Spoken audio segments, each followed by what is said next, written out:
Hey everybody, hope you're having a great day.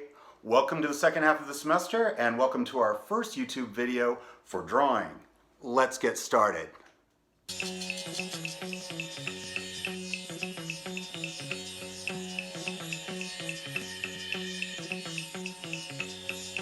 Well, I look at it myself as the beginning, really, of an exploration.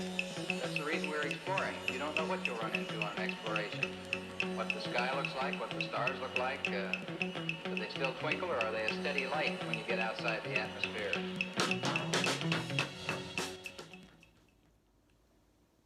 So hey, back again. We're beginning our exploration.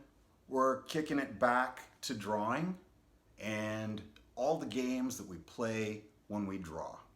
So I wanted to start out by addressing the fact that we're not in the situation we were before. And you know what? That's okay. We're not at Drew University's campus. We're not at the studio at Poole Arts Center. And you know what? This goes back to what exactly that I was saying. You know, I told you before I left for Sweden that you guys were doing well. So I feel like it's okay that this is happening now because you've got a great foundation. I feel like you have the understanding of how to play the game. And that sets us up for a great second half of the semester. Up until now, we have been standing at easels, using drawing horses, whether standing or sitting. But I told you all along that drawing is flexible and that it is an activity that we can do anywhere. It's adaptable. And we would be moving into that. I told you we would go outside, for instance, and work when it got warmer. We're in that moment now, and I know that you're ready to go. You know, with drawing being such a flexible and adaptable medium, that extends to the materials you're using. For instance, up till now, you've used this. This is the ideal. And if you have it and you can get more of it, that's great too. It is your preferred surface to work with. And if you have it with you, that's great. And if you have enough to get you through the rest of the semester, also great. It's preferred because, as I mentioned at the beginning of the semester, it's durable.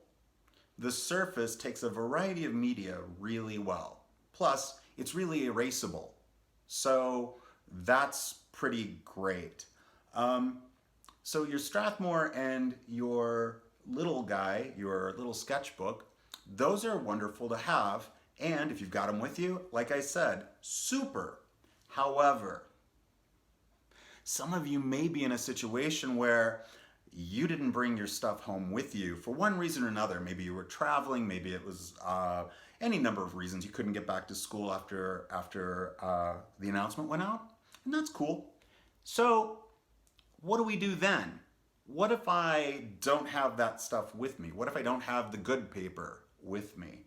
That's okay, because we've got other options. The first thing you need to do is take a look around your house. What's around the house that's a paper-based material? And there are several, most likely.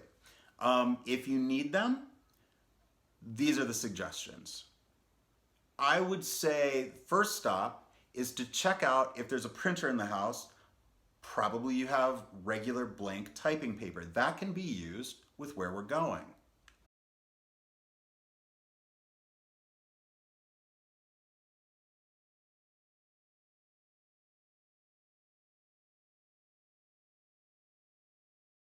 Also, something that you might have around the house, notebook paper, just regular notebook paper with lines on it. Just because there's lines on it doesn't mean you can't put more lines on it. So those are pretty obvious. However, let's get creative here. We are, after all, in an art class, so we're thinking outside the box. Oh wait, box, that's a thing that you can look at. If you have cardboard around, cardboard boxes, old shirt boxes, or even shoe boxes, you can find surfaces, usually on the interior, that aren't printed, that are usable. They may be smaller, but they could still do for you. And don't forget to check inside the pantry, because you know that cereal box, or maybe that macaroni and cheese box, if you turn it inside out by pulling apart the glue and flattening it out, then cutting it around the edges of the fold, you will have also some surfaces that you could use that are a variety of sizes. Okay, so maybe we don't just think outside the box, we think around the box. What? Hey, have you ever considered using gift wrapping paper to draw on? It can work. You got this side that's all pretty, but you got this side that isn't.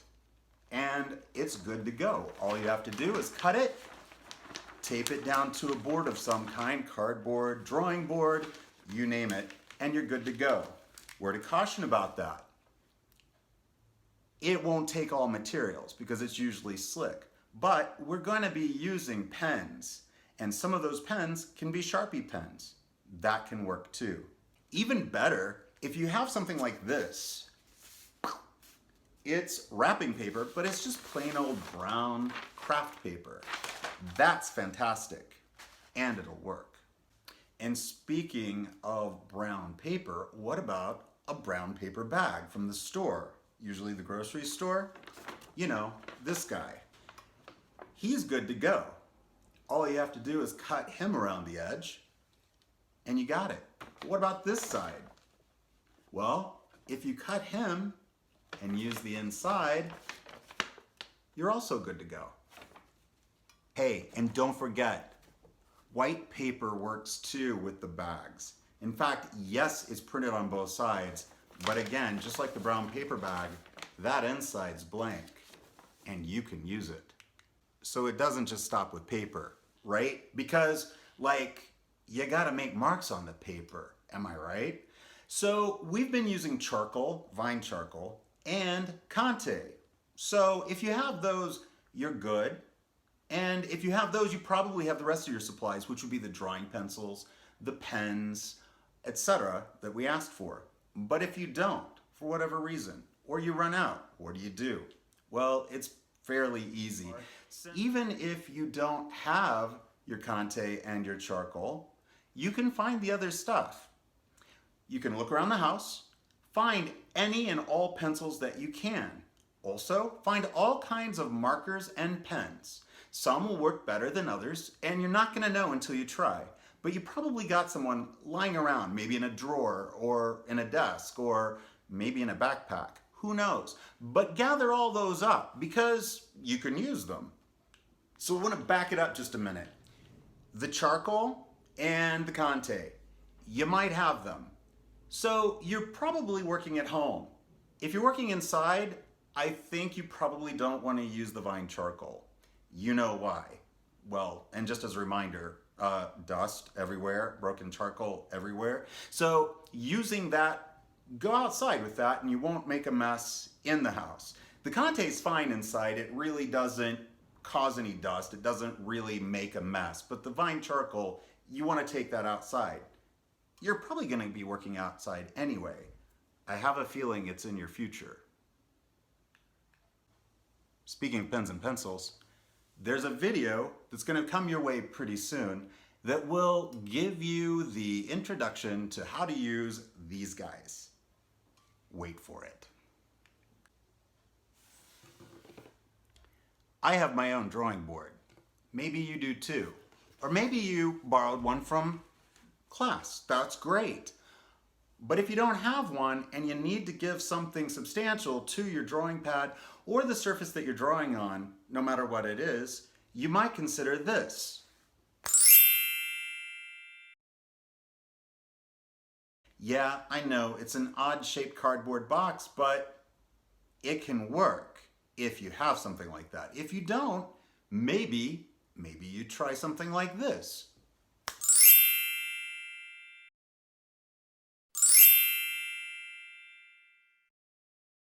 Oh yeah, a TV tray or a small table of the right height, whether you're sitting or standing.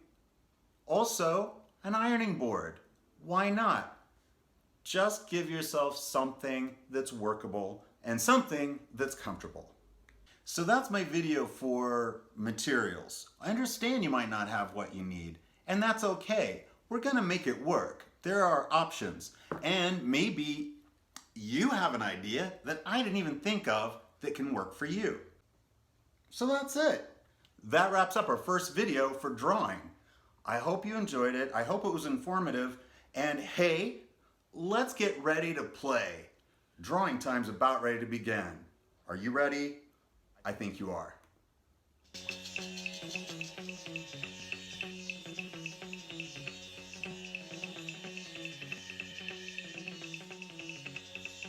Well, I look at it myself as the beginning, really, of an exploration. That's the reason we're exploring. You don't know what you'll run into on an exploration. What the sky looks like, what the stars look like. Do they still twinkle, or are they a steady light when you get outside?